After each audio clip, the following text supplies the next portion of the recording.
Hello everyone. I just want you to know this. I just want to share to you the gospel today. So narinig mo na ba ang salitang huwag kang papatay?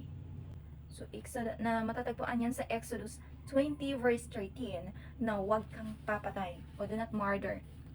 Hindi ka nga pumatay sa laman, hindi ka nga pumatay physically, pero pumatay ka naman emotionally, ganun pa rin yun.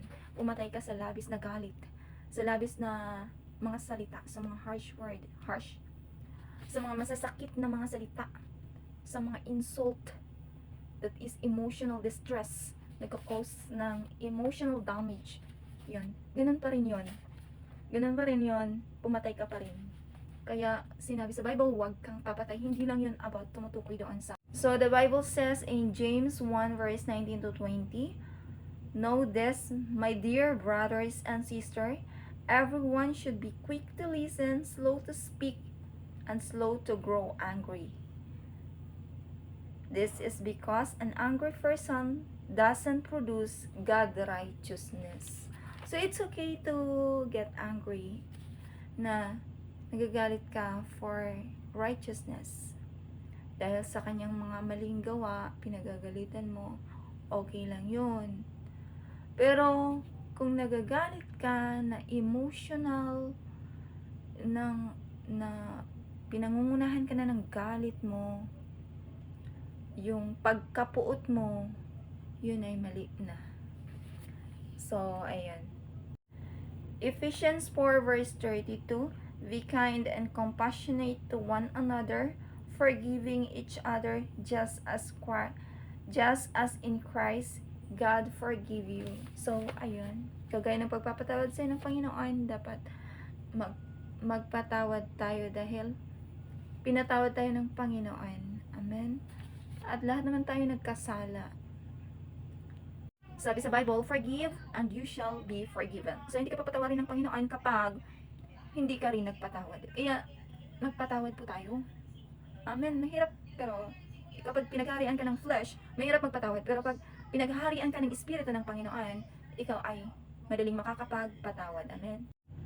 So, there are some churches na they rebuke evil for evil. Alam mo yon, kapag feeling nila nagmamataas yung iba, nire-rebuke nila ng pagmamataas din.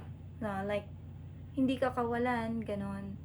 So, God is very humble and hindi yan nakikitaan ng being Christ-like, yung nagiging you are not humble. Okay?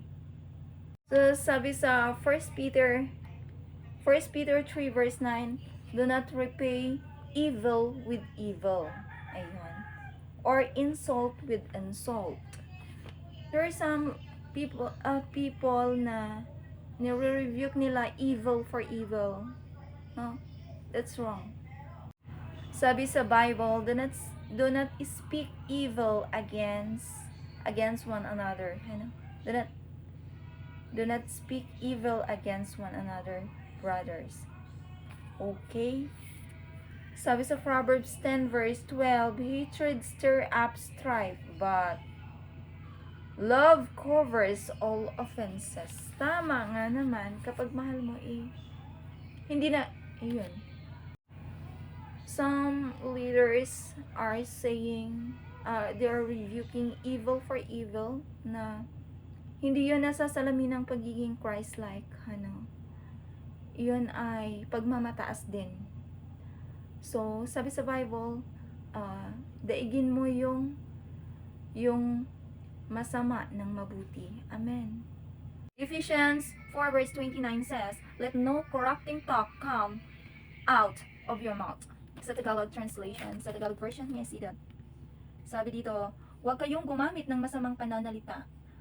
Sikaping lagi na ang pangungusap ninyo yaong makabubuti at angkop sa pagkakataon upang pakinabangan ng makaririnig ayun. Sabi sa Kawikaan verse 10 verse 12, Kawikaan 10 verse 12, sari-saring kaguluhan ang bunga ng kapuutan, Ngunit ang pag-ibig ay nagpapaumanhin sa lahat ng kasalanan. Yan sa English translation. Hatred stirs up strife, but love covers all offenses. Ayun. So, ayun, hindi ka nga pumatay physically, pero pumatay ka naman sa pamagitan ng makasalanan mong puso at sa makasalanan mong nguso. So, ganun pa rin yun. So, do not murder. Huwag kang papatay. So, God bless everyone. Shalom.